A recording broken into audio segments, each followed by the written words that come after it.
Cumprimentar a todos com a santa e bendita paz do nosso Senhor e Salvador Jesus Cristo. Nos sentimos felizes, lisonjeados pela oportunidade que nos foi concedida de estarmos aqui ministrando para os irmãos. Confesso que venho preocupado porque quando a gente prega em igrejas de amigos, principalmente de ex-aluno, eles têm mania de fazer uma propaganda, sabe? Olha lá. Eles têm mania de fazer uma propaganda. Vai lá, foi meu professor. E não sei o que, irmãos.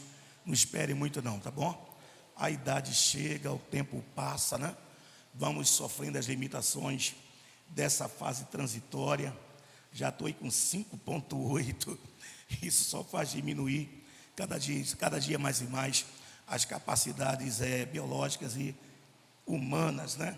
Porém, as espirituais, elas vão se fortalecendo. É uma honra, um prazer estar com o Tiago aqui. Tivemos o prazer de nos conhecer ali na Assembleia de Deus, em Jardim Nogueira, onde lecionei por muitos anos ali, junto com meu amigo, pastor Cláudio Gama, na igreja de um grande homem de Deus, que para mim deixou um legado muito grande, pastor Moisés Feitosa, ou Feitozinha. Quando ele arregalava os olhos assim, irmão, acredito, o fogo ia cair. O velhinho pregava demais.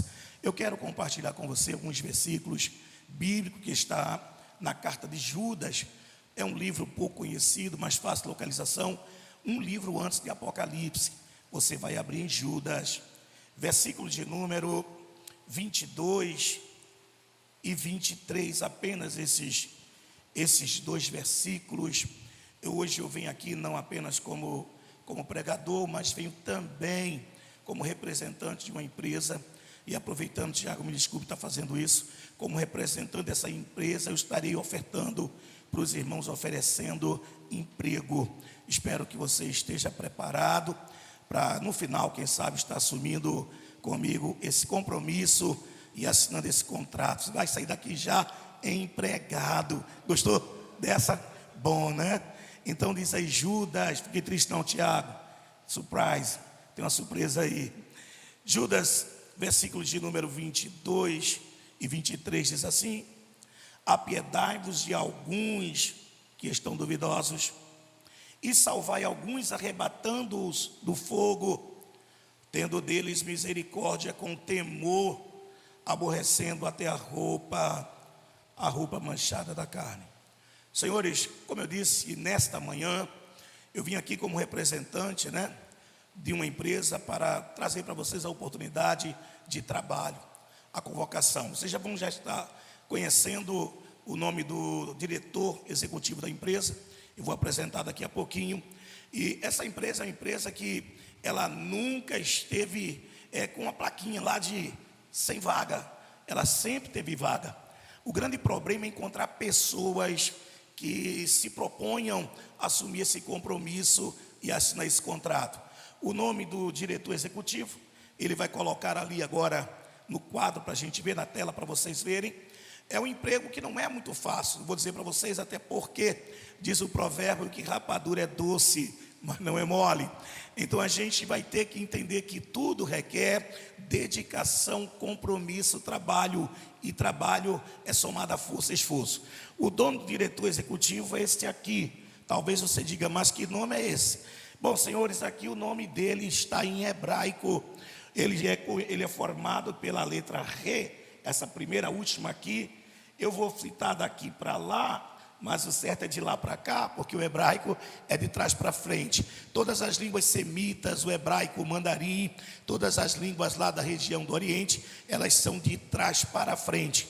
Então aqui nós temos o Re, nós temos lá no meio o Vav, nós temos outro Re, e nós temos a letra Iod, que o pessoal chama de Yud. Então temos essas 4 letras que compõem o nome do diretor executivo da empresa que eu estou representando. É interessante, vale ressaltar para os irmãos, que o hebraico, as letras não são apenas letras, elas são numerais também. O Aleph, que é a primeira letra que você vai achar no Salmo 119, acima do versículo 1, está lá Aleph, quer dizer numeral 1, corresponde a um símbolo também, porque as letras do hebraico, elas não são apenas letras de numeral numerais, elas são pictografias. O que é isso? Elas representam, são representadas por algumas figuras. E o que eu estou oferecendo para vocês, o emprego que eu vos ofereço nessa manhã, onde o diretor executivo da empresa é chamado de Iavé, aquele que é, o que tem, o que pode, o que faz, o que projeta, o dono da vida, o Senhor da vida, o que venceu a morte, o que é criador do homem, de todo o universo, de todas as 122 leis que regem, na verdade, a condição de vida da terra. Este nome, ele é poderoso. Na primeira letra, no Re, nós temos na pictografia um simbolismo, e o Re corresponde a um furo. Diga comigo, furo. Furo. A segunda letra, que é o Vav, ela tem um simbolismo na pictografia, ela representa um prego. Diga comigo, prego. Então nós temos um furo e nós temos um prego. Se a primeira letra Re é furo, a outra lá é um prego, a Re de novo. Então nós temos outro furo. Diga comigo, mais um furo. E a última letra, o Iod, o significado dela na pictografia é mão. Vê se você entende o mistério. Mão, furo, furo. Prego. Então, no nome desse diretor executivo, ele já tinha determinado a forma que o seu filho iria morrer. Eu vim aqui nesta manhã para pregar e falar para você sobre o maior projeto de salvação da face da terra. Ele é chamado de Plan of Salvation, ou seja, plano de salvação. Ele é mundial, já foi exclusivo para judeus, mas agora não tem mais grego, medo, persa, não tem judeu, americano, brasileiro, africano que não esteja inserido nesse projeto. E a grande verdade é que quem veio para cumprir o que ele dizia no seu nome, o seu filho, na hora de mostrar o alcance e projeção desse projeto, ele deu um exemplo para a gente e disse que 2 estariam na cama, um seria tomado e o outro deixado. Ele disse que viria de manhã. Você está pronto para subir? Pastor, o senhor é doido, o senhor não tem juízo. Está dizendo na hora que Jesus vem. Pois bem, quando ele disse 2 na cama, ele disse que viria de noite, entendeu? Quando ele disse 2 no campo, ele disse que viria de dia. Meu Deus do céu, aí complicou e bananou tudo. Quando ele disse que estaria 2 na moinha, ele disse que viria à tarde, porque só se vai para a moinha depois que se colhe o produto do campo. Ele disse assim: olha, que na sua vinda seria manhã, seria tarde, seria noite. É lógico, somente no século XIX é que veio surgir a tal ciência chamada de geografia, mundografia, gráfico do mundo. Somente no século XIX, senhores, é que veio surgir o meridiano de Greenwich, é que veio surgir o Equador, os trópicos, é que veio surgir o Polar Ártico e o Antártico, e os 360 meridianos, somente no século XIX. Mas há 2000 anos atrás, Jesus estava dando uma aula de geografia primária importante para a nossa vida. Ele disse o seguinte: que na sua vinda seria manhã, na sua vinda seria noite e na sua vinda seria tarde. O que ele estava falando? Ele estava falando do giroscópio livre da Terra. O planeta gira sustentado pela força gravitacional, arrolado e preso ao Sol. Ele gira no seu próprio eixo a uma velocidade de 1660 quilômetros. Ele está girando. Isso significa que quando ele estiver descendo, em algum lugar vai ser dia, em outro lugar vai ser noite, em outro lugar vai ser tarde. O que ele está dizendo? Que o plano de salvação não é local, não é para uma região, mas para todo o globo, para todo o planeta. Onde houver um lavado e redimido pelo sangue do Cordeiro, tu ouvirá essa voz, essa trombeta, e vai subir para o céu glorificado. Eu disse: só quem entendeu, dê um brado de glória em nome de Jesus Cristo. Eu estou falando sobre este plano, irmãos.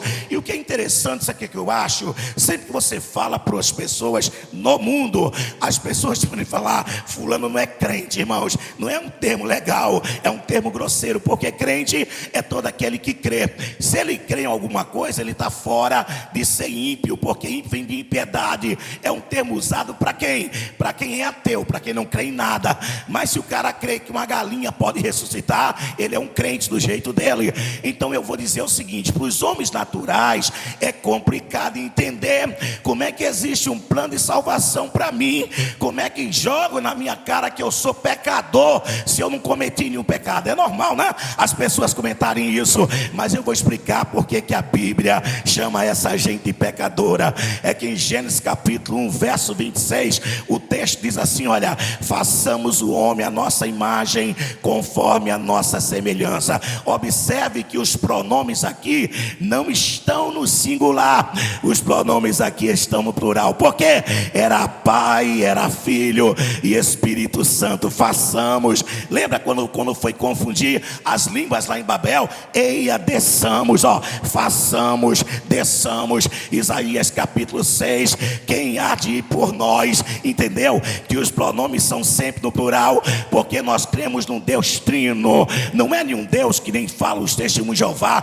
que tem 3 cabeças, não. É num Deus que são 3 pessoas distintas, com personalidade, mas a mente de um é a mente do outro, que também é a mente do outro. É complicado entender isso. Paulo disse que quem poderá conhecer a mente de Deus? Ninguém. Mas olha o que ele fala depois: mas nós temos o poder de conhecer a mente de Cristo. Nós não somos ignorantes, fomos comprados, lavados e redimidos, e o Espírito de sabedoria está sobre a minha e sobre a sua vida. Você entende? Então glorifique e bendiga o nome do Senhor. Observe aqui que em Gênesis capítulo 1, versículo 26, Deus está criando Adão à sua imagem, conforme a sua semelhança. Bota para mim em Gênesis 5, versículo 3. Observe que vai haver uma diferença, vai haver uma mudança nesse projeto, ó, porque ali no projeto dele de salvação, ele diz que Jesus iria morrer, mas ele criou o homem sem pecado. Todo mundo sabe que Adão não tinha o pecado. Ele foi criado santo, ele foi criado homem separado. Mas olhe só o que aconteceu: Adão viveu 130 anos e gerou filhos e filhas à sua semelhança, conforme a sua. Tem uma coisinha errada aí, essa tradução é problemática, porque o texto fala assim: olha, passa certo, Adão viveu 130 anos e gerou um filho à sua imagem e semelhança. Ué, Adão não foi imagem e semelhança de Deus? Por que nós somos a imagem e semelhança do pecado? Por causa disso, somos imagem e semelhança de Adão, porque está se referindo aqui ao homem decaído, ao homem pecador, que foi provado lá no Éden, cedeu para o pecado. E eu vou te falar uma coisa interessante: pecado, meu irmão, é estado de consciência. Observe, dizem que Adão pecou porque a mulher é fraca, mas Satanás, olha porque ele é astuto, ele não foi tentar nem provar Adão, ele foi tentar e provar Eva. É complicado entender isso. Talvez alguns estejam copiando, né? O que está aqui não está aí, mas é uma coisa fácil, não é difícil não, é só olhar o texto. O que eu falar de mim, jogue fora, mas o que tiver no texto não tem contestação, é textualizada, é mensagem contextualizada. Observe que lá nós somos imagem e semelhança de Deus, aqui somos imagem e semelhança do pecado. Por que isso? Porque viemos de Adão depois do pecado. Adão não condenou a sua família, ele condenou toda uma raça. Nasceu, irmão, veio de Adão, é um pecadorzinho pequeno que acabou de nascer. E eu vou te provar na Bíblia, lá em Salmos capítulo 51, versículo 5, Davi diz assim, ó: eis que em pecado fui formado, e em iniquidade me concebeu a minha mãe. O que ele está dizendo? Sou descendência de Adão. Adão pecou, Adão errou, e por isso eu sou pecador. Não é o pecado voluntário aquilo que você faz porque é sem vergonha e desobediente, não rebelde. Ele está falando aqui do pecado pecado original está entranhado no seu DNA, está na sua genética, está na sua natureza pecaminosa. Mas eu tenho uma notícia boa para te dar. Nesse projeto de salvação universal, olha o que é que Paulo diz. Ele fala assim, ó: porque como por um homem o pecado entrou no mundo, Adão, manifesto é que por um homem o pecado seja aniquilado. Por isso que no nome do dono da empresa, ele está dizendo: ó, vocês pecaram, vocês vão pecar, vocês pecaram, mas fiquem tranquilos, eu já providenciei alguém para neutralizar o poder do pecado. Ele vai morrer com as mãos furadas, ele vai ser crucificado, mas nele o pecado vai ser aniquilado. Pastor, o senhor está me chamando de pecador? Eu não, Deus está te chamando. Olha o que ele diz. Diz o texto assim, ó: porque Deus, olhando do céu para a terra, não viu um justo sequer. De que pecado ele está falando? Do pecado do nascimento, do pecado original, do pecado herdado de Adão. O homem lá em Adão foi feito em imagem e semelhança de Deus. Depois do pecado, imagem e semelhança do pecado. Mas fique tranquilo, Zacarias capítulo 13 versículo 6 vai dizer assim, ó: e se alguém lhe perguntar que feridas são estas em tuas mãos, ele há de responder: estas foram as chagas feitas na casa dos meus amigos. Veja que antes do homem ser criado, o dono da empresa, o diretor executivo, já dizia que ele iria e queria nos resgatar do pecado. Fique tranquilo, amado, a morte dele, que aconteceu de uma sexta para o sábado, que ele ressuscitou no domingo, dia como hoje, ela aniquilou o poder do pecado. Quando o diabo te apontar e disser que você é pecador, diga para ele: não, querido, olha, já está cravada na cruz a cédula de condenação. Ele já pagou o preço do pecado. Hoje eu sou um pecador redimido, lavado e resgatado pelo poder da morte de Jesus Cristo.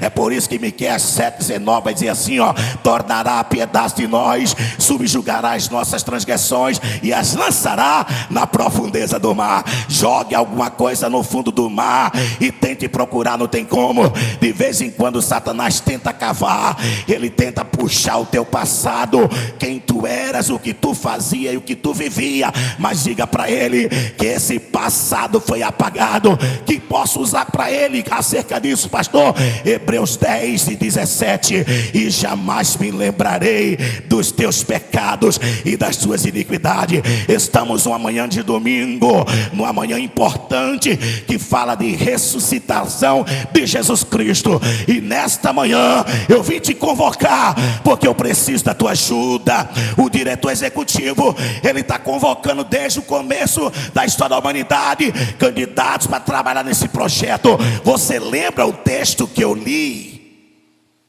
Você lembra? Difícil, né? Com tanta coisa que eu falei. Mas olha o que é que o texto diz. Olha o que é que o texto diz em Judas: apiedai-vos de alguns, arrebatando-os do fogo. Judas, olha o que o texto diz: arrebatando alguns do fogo, rejeitando a roupa manchada do pecado. Não dá para trazer o pecador para cá, um traficante, e aceitar 20% do que ele roubou para a maldição dele ser tirada. Não dá, irmãos. Aqui não.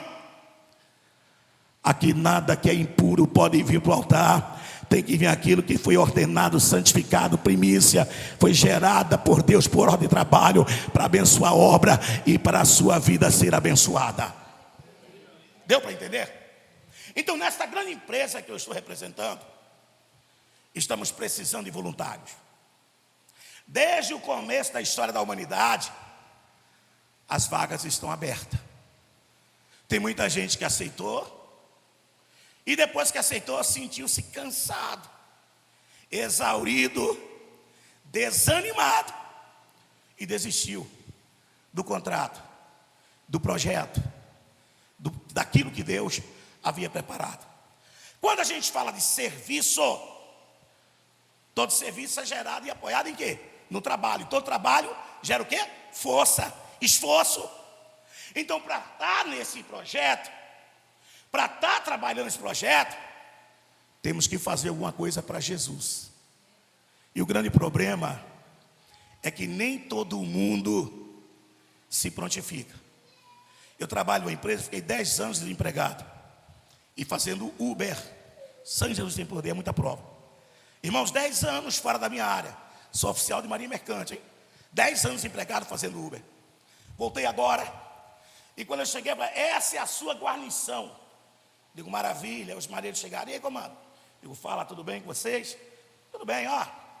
Estou lá dormindo, hein? Me chama quando pintar aí. Mas não vai primeiro fazer aqui? Não. Aqui eles fingem que me pagam, eu finjo que trabalho.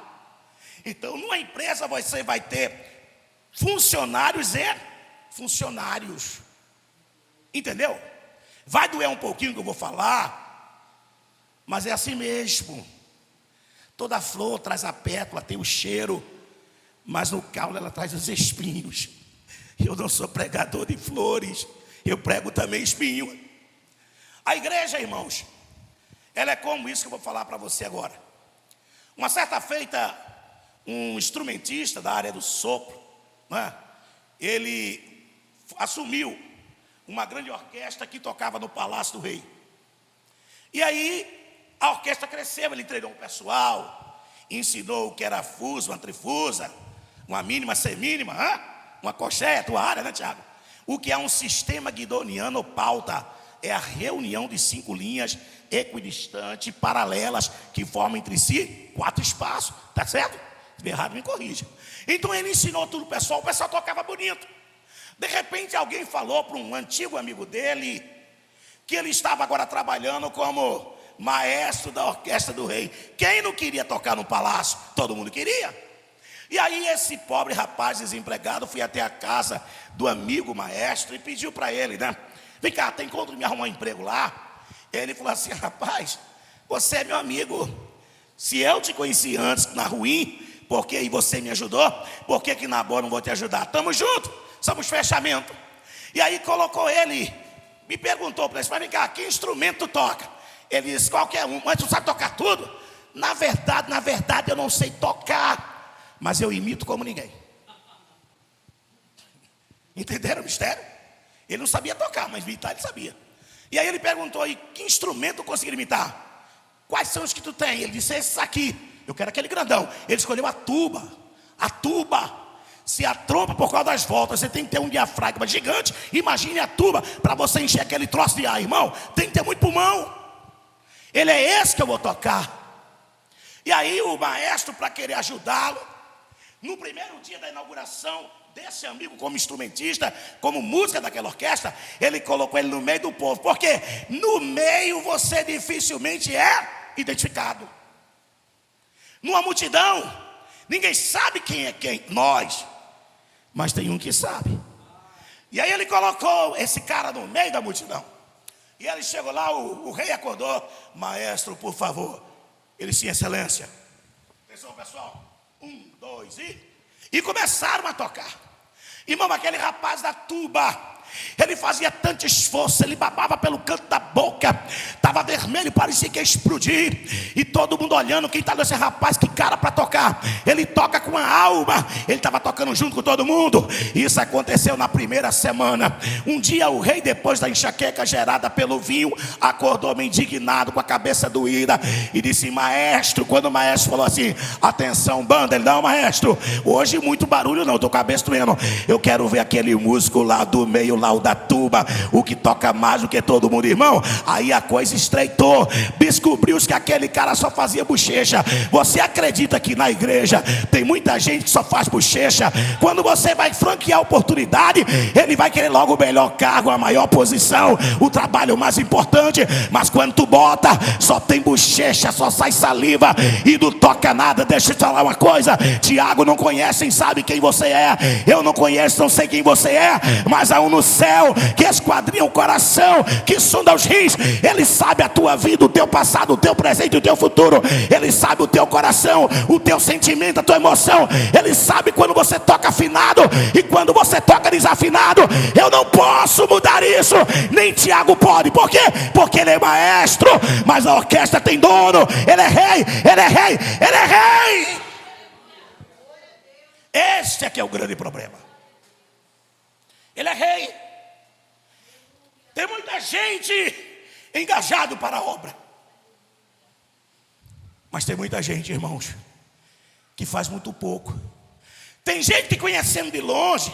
Vejam bem, não estou querendo me referir a vocês, que eu não conheço vocês. Estou dizendo e pregando, isso vai cair. Se a carapuça cair, o que eu posso fazer? Não é culpa minha. Eu torço que não, mas se cair, até no meu lombo vai pau também, irmão. Até o pregador apanha, porque o verdadeiro sermão, para fluir efeito, ele tem que cortar aqui dentro primeiro, senão não serve de nada. É somente brá, brá, brá. É como o sino que toa. Eu tenho que viver para poder ensinar. É diferente. Eu fui pregar num congresso, numa igreja. Tá filmando aí, tá, né? Não vou falar no lugar, não. Eu preguei nesse congresso. Terminei de pregar. Olha, feijão com arroz. E conhecereis a verdade, e a verdade os libertará. João 8,32. Só isso. Terminei de pregar, retornei o microfone, pastor. O pastor pegou o microfone. Quando ele impetrar a bênção apostólica, pintou uma moto na porta da igreja. Tá. Eu digo, Jesus, há poder no teu sangue. A moto pintou. Depois apareceu um cara de bermuda, olhos verdes, bem claro, ouro por tudo quanto é lugar do corpo, no pescoço, na mão, na outra mão, no dente. Rapaz, ele parecia mais uma casa de câmbio. Era tanto valor naquele homem que eu nunca vi na minha vida. Ele chegou, cochichou no ouvido do porteiro. Quando o pastor falou, irmãos, em pé, vamos impetrar a bênção apostólica, o porteiro falou, pastor, não termine não. Eu digo, Jesus, isso é vento. E a moto está lá, tá, e um bocado de cara acompanhando ele. Aí o porteiro chegou e falou assim, pastor, o rapaz ali disse que ouviu a pregação. Ele disse que precisa entrar, que ele não pode dormir sem receber oração. Aí o pastor falou assim, pastoreja, sabe como é que é? Filho foi, não tem pai. Não, pastor, o senhor é o anfitrião da casa, o sacerdote da tenda. O senhor disse dele, não. O senhor é referência para a nossa vida. O que eu faço? Eu digo, o problema é torçado sem camisa. Entra. Se tivesse nu, arrancar aquela cortina, jogar em cima dele, porque é vindo como estás. Mas só sem camisa, pode entrar, entra aí. E ele entrou, irmão. Estilo homem rã, sabe? Fino embaixo, todo saradão emmalhado em cima. Chegou assim de frente para o púlpito. Dá licença aí, viu? Desculpa estar entrando aqui hoje nessas condições, sem camisa. Eu sei que não pode, mas eu não posso dormir do jeito que eu estou. Vocês que são daqui da igreja já me conhecem, né? Já sabem quem sou eu, né? Pois bem, eu vim aqui hoje, irmãos, embora sabendo que isso aqui é um templo, é lugar de habitação de Deus. Escute, eu quero saber quem foi que pregou, hein? A igreja toda assim, eu digo, Jesus. Rapaz, eu tenho muito amigo, estou cheio de amigo. E aí eu olhei, eu sou homem, né? A gente olha assim, Jesus. Dá para perceber a situação. Eu olhei para Naí, digo, Naí, hoje tu vai perder a tua costela. Aí ele virou para mim assim, foi o senhor que pregou, pastor? Eu digo, sim. Tem consciência do que falou? Aí aquele espírito de força, tenho sim, amigo, dúvida de nada. Tem certeza? Tenho. Pastor, eu pensei que eu mandava muito, sabe? Fui mandado do Rio para cá para botar ordem aqui. Dizem que eu sou violento, não tenho pena, que determino, que não peço para fazer, quem faz sou eu mesmo, que eu gosto de matar. Dizem isso. Está vendo esse rádio aqui, pastor? Uma ordem, ninguém questiona, nem pondera, cumpre. Mas hoje eu descobri que nem com rádio ou com rádio eu sou nada. Eu descobri hoje que eu não tenho poder nenhum, que eu não tenho autoridade nenhuma. Eita, pastor, que poder e autoridade é essa que Deus delegou sobre a sua vida? De lá de cima do morro eu ouvi a pregação da palavra. Pastor, estou com o coração estraçalhado, estou sentindo nojo e vergonha das coisas que façam. E hoje eu tomei uma decisão. Eu vim aqui para o Senhor pedir a Deus que Ele não me dê uma nova vida, mas que Ele me faça uma nova criatura. Game over, pastor, joguei, acabou, estou jogando a toalha, parei, estou quebrando o contrato com o tráfico agora.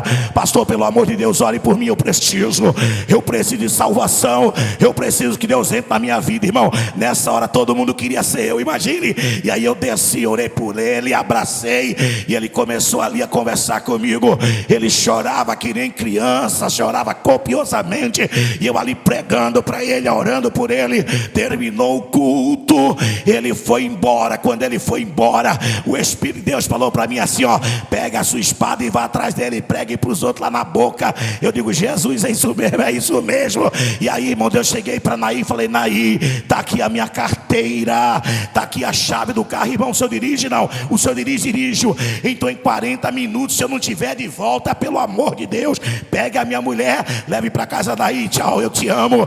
No céu nós revemos de novo. Ela: o que é que tu vai fazer? Eu estou indo na boca pregar. Rapaz, deixa de loucura. A irmã: pastor, não vá. Ela disse: irmã, deixa ele, ninguém vai conseguir impedir. Ele é assim mesmo, mas se ele está indo, é porque Deus já confirmou que vai dar vitória. Vai lá, vai lá. E eu parti, irmãos. Quando eu cheguei naquela boca de fumo, estavam os soldados do tráfico sentados na calçada. Tinha até a menina de mais ou menos 13 anos. E aquele homem estava falando: eu vou fazer o que, cara? Não deu para dizer não. Eu sei lá o que esse cara tem. Eu não sei se é mágica. Eu quero crer que é poder de Deus. Estraçalhou meu coração. Olha, acabou, parei por aqui. Vou devolver tudo. Vocês vão ter um novo chefe, porque eu vou servir a Jesus. Imagina o que Deus fez. Ele agora já estava pregando para o outro. Irmão, o que é que eu digo? Olha, era na verdade um trainee, um funcionário novo, mas agora já não trabalhava para o mal, estava contratado para trabalhar para o bem. Já não pregava a morte, estava pregando a vida. Só quem entendeu, deu brado de glória. Você está entendendo o mistério aí, tá? Voltei. Quando eu estava indo embora, ele: pastor, fala, meu filho, a hora que quiser. Eita glória. O dia que quiser. O morro é seu, é só citar teu nome, eu já guardei aqui. E pode subir para pregar, a gente precisa desta palavra. E aí eu voltei para a igreja. Quando eu cheguei na igreja, estava um ratatel medonho. O que era?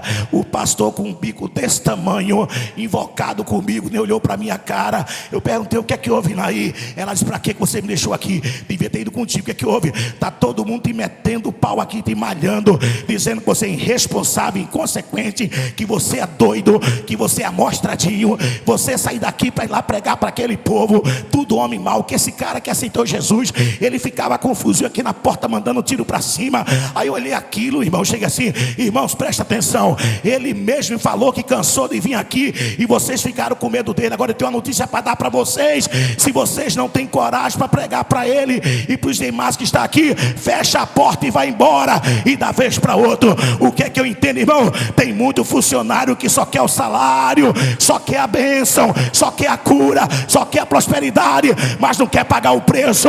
Nesta noite eu estou aqui fazendo uma peneira. Lembra da peneira que tem lá no Ninho do Urubu, que tem lá no Estadão? É aquilo que é a peneira, é aquela avaliação de quem quer e quem não quer, quem pode e quem não pode, quem faz e quem não faz. Eu estou convocando hoje trabalhadores para a obra, mas não venha a mim com desculpa: eu sou velho. Abraão falou a mesma coisa. A Bíblia diz que os velhos até na velhice darão fruto. Teve um que falou assim: Senhor, eu ainda sou uma criança. Não digas eu sou uma criança. Abre a tua boca, Jeremias, eu porei palavra. Pare de olhar para as suas fragilidades e suas condições. Ele não só te convoca, ele te capacita. Ele te capacita, ele te capacita. Quem entendeu esta palavra? Quem está entendendo? Dê um brado de glória. Eis aí o grande problema. É que de fazer bochecha é fácil, o difícil é tocar afinado. Tem mais um detalhe: músico instrumentista, às vezes a roupa fica com cheiro de diesel. Por quê? Ele já anda com um tubinho ali, com diesel no tubinho. Vai limpar o equipamento, mete óleo lá nos pistões, para poder trabalhar normal, fácil, e não havia atrito. Ô irmãos, Quando falta óleo, a igreja é igreja de atrito. Aquela igreja era igreja de atrito, estava faltando óleo, mas não é o caso daqui. Aqui tem azeite na botija, aqui tem óleo descendo fresquinho agora sobre a tua vida. Para que serve o óleo? Para tirar os atritos. Não pode haver discórdia. Todos nós estamos lutando pela mesma causa, somos funcionários da mesma empresa, defendemos o mesmo reino de Cristo, estamos no mesmo lugar. Alguém disse, mas eu não prego nem você prega. Outro fala, mas eu queria cantar como você canta. Irmão, não se preocupe, o chamado e o ministério é diferente, mas todo mundo é corpo. O dom é somente uma palavra emprestada. O importante é ter o nome escrito no livro da vida. Quem entendeu, adore o bendigo o seu santo nome. Arrebatando alguns que estão indo para o fogo. Fogo. E aí? O que é que você tem feito para salvar vidas? Hein? Quando você entrou ali, meu Deus, a porta fechada, cadê o pastor? Pastor, está por onde? O senhor tem a chave aí, pastor? Não, já está aqui, tem gente aqui. Irmão, tu está trabalhando. Quando você entra ali e vê que alguma coisa não está lá, quando você pega um copo d'água olhando para alguém, tu está trabalhando. E aqui ninguém trabalha de graça. Eita glória. Diz que ele é galardoador daquele que o busca. Trabalhou para Jesus, irmão, tem preço, tem salário. Olha, já bastava ser salvo. Eu nem quero galardão, chega lá já é o máximo, já tá bom para mim. Mas se tiver galardão, que Deus dê e o nome dele na minha vida seja glorificado. Apiedai-vos de alguns, arrebatando-os do fogo. A palavra, o verbo arrebatar, quer dizer, ó, puf, é isso aqui, ó. Segura na pontinha, hein, varão? Pode segurar que não tem dinheiro mesmo. Arrebatar isso é tomar a força. Satanás acorrenta, a igreja arrebata. Levamos liberdade para quem está cativo. Levamos salvação para quem está se perdendo. Levamos oportunidade para quem perdeu quase todas. Onde nós chegamos, irmãos, onde esta empresa chega, a treva sai e a luz predomina. Ela predomina. Lembra da lição do sol que eu te falei? Em Mateus 16 o texto fala assim. E terminou, né? Termina que horas? Já passou os 30 minutos, eu falo muito. Vamos terminar então, irmãos. Só vou concluir isso aqui para a gente acabar. Lembra do trajeto do sol que eu falei para vocês? No Brasil, o sol nasce a leste, chamado de Oriente, e se põe a oeste, chamado de Ocidente. Na geografia antiga, no Antigo Testamento, não existia leste e oeste. Era norte e sul, está escrito lá no livro de Salmo. O norte e o sul tu criaste, e o universo sustenta pelo teu poder. É o mover giroscópio, ou seja, é a terra girando no vazio. Por mais conceito, irmãos, de força gravitacional, não vamos conseguir entender isso. Como é que uma bola consegue manter água sem a água cair para o lado? Mas a força gravitacional, vou explicar para vocês. Se vocês observarem, todos os planetas são redondos. Por que são redondos? Força gravitacional em todos os lados. Então acaba achatando, todos eles são arredondados. Mas não dá para explicar isso, irmãos. Ele está girando no eixo imaginário. Aí o salmista fala de norte e fala de sul. Quando vai falar de leste e oeste, é oriente e ocidente. Agora veja bem, o sol no Brasil nasce no mar e se põe em terra, vai ser sempre assim. Então, se você olhar, quando for amanhã por volta de 5h30, 6 horas, você vai olhar lá para o horizonte e vai ver um pontinho avermelhado, ali está o nascer do sol. Então, veja que eu tenho uma bússola no corpo, ó. Se eu estou vendo vermelhidão aqui, as minhas costas vai ser o leste. Se aqui é o leste, a minha frente vai estar o oeste. Se é leste ou oeste, temos norte e temos sul. Descobriu? Então você vai achar os pontos cadernais. Se eu quero saber onde é que o vento entra e onde é que o vento sai, molhei a ponta do dedo, girei o corpo devagar. Aonde a cabeça do dedo gelar, o vento está entrando. Por exemplo, se aqui é leste ou oeste, a cabeça do dedo, gelou aqui, aqui é o noroeste. Se for depois do norte, é o nordeste, sueste e sudoeste. Então tem uma bússola no próprio corpo, tá ligado no manto, no mistério dos cantos réveis. É assim que funciona. Então eu sei onde o vento entra e onde o vento sai. Pois bem, senhores, a terra está girando, 4:pouca da manhã, lá está o sol apontando no leste.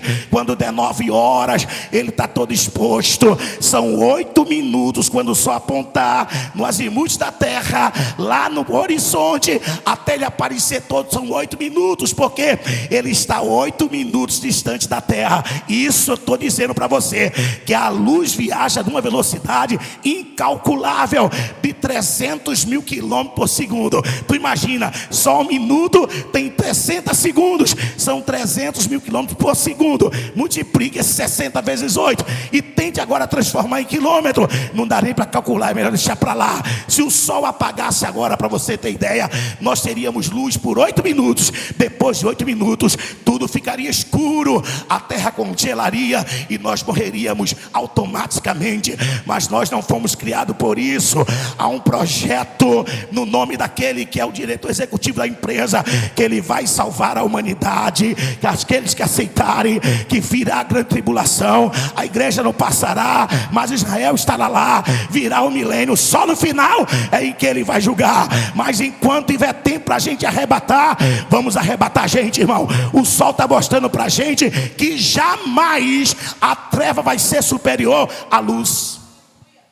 A terra está toda escura, mas aonde o sol chega, as trevas têm que ceder para a luz. Por isso que Jesus diz: as portas do inferno não resistirão à igreja. Deu para entender o mistério, querido? Não resistirão. Está aqui, está tudo escuro, tudo aceso aqui, não é? Se você apagar, vai ficar tudo escuro. Guarda esse conceito com você. Você pode clarear o que está escuro acendendo uma luz, mas não tem como escurecer o que está claro. O que é que a física está dizendo? Que Deus é luz, e como é luz, Ele é superior. Ele é superior a tudo, Ele é o Criador. Esses dias alguém calculou o tamanho do nosso espaço em 7 milhões de anos-luz, e disseram que nesses 7 milhões de anos-luz era o tamanho do espaço, uma distância absurda. Aí o que é que houve? Já ouviu falar em um telescópio chamado James Webb?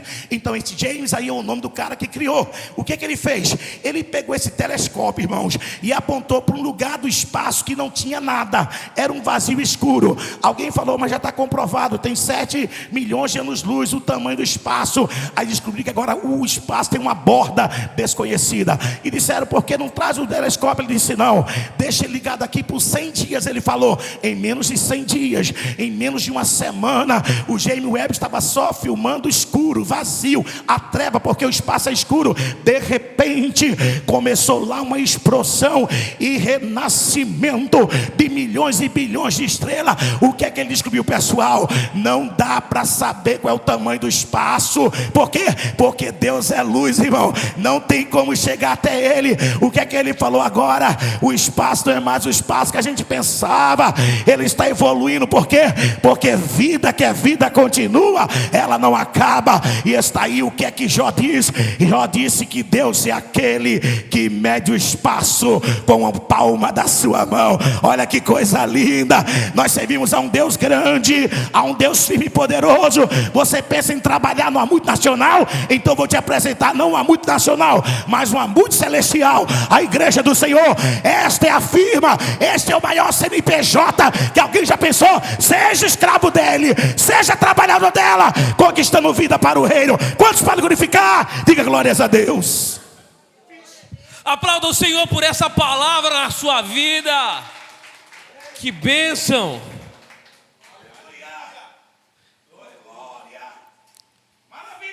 É bênção demais, não é verdade?